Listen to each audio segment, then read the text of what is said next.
আসসালামু আলাইকুম খামারি ভাই বোন।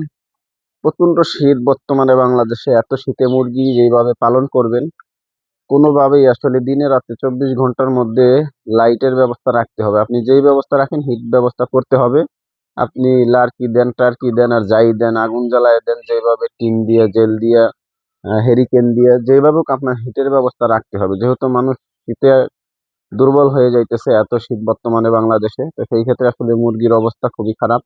আমারই কতগুলো মুরগি আসলে মারা যাইতেছে শীতের কারণে, পাও কুকড়া মুকড়া হয়ে যাইতেছে, পাও বাঁকা হয়ে যাইতেছে। তো আসলে খুব অবস্থা খারাপ শীতের এই শীতে। আপনার 24 ঘন্টা লাইটের ব্যবস্থা করতে হবে। দেখেন আমি কিন্তু 200 পাওয়ারের দুইটা দিছি, দুই কোনায় ভোটার জ্বালায় রাখছি এখনো। মুরগির বয়স আজকে প্রায় 20 দিন। তারপরেও এখনো কিন্তু লাইটের ব্যবস্থা করে রাখছি, যেহেতু গরমের দিন না। গরমের দিন হলে এখন আর লাইটের কোনো ব্যবস্থাই করা লাগতো না। যেহেতু শীতের দিন, ইনশাল্লাহ আপনারা সবাই একটু বিলের দিক চিন্তা না কইরা, কারেন্ট বিলের দিক চিন্তা না কইরা মুরগিগুলা যাতে সুস্থ থাকে, লাইট অফ করবেন না। এটা আপনাদেরকে আমি আসলে তাকিদ দিলাম যে লাইট যদি আপনি কিপটামি করেন, লাইট বন্ধ করেন, তাহলে কিন্তু অনেক বাচ্চা মারা যাবে।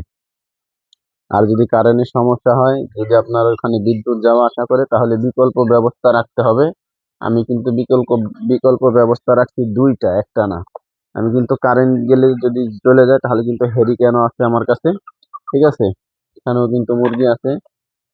এগুলার আসলে কিছু দিতে হয় না, যেহেতু এটা মিশরীয় ফার্মি মুরগি। আর এখানে দেখেন, এই যে হেরিকেনের ব্যবস্থা করে রাখছি। আহ, দুইটা তিনটা হেরিকেন আছে আমার কাছে। তো তারপরে টিন আছে, আগুন জ্বালানোর ব্যবস্থা আছে। যে কোনো ব্যবস্থায় আপনি যেভাবে হোক মুরগিকে হিট দিয়ে রাখবেন, তাহলে কিন্তু মুরগি সুস্থ সবল থাকবে। আর যারা আসলে শীতের সময় মুরগি পালন করা যায় একটা মাত্র মুরগি, সেটা ফাউমি। দেখেন, এদেরকে কোনো লাইট মাইট কোনো কিছুর ব্যবস্থা করে নিই, তারপরেও মুরগি সুস্থ আছে। তাইলে আপনারা নিতে পারেন। এগুলো 1.5 মাস, 2 মাস, 2.5 মাসের মুরগি আছে।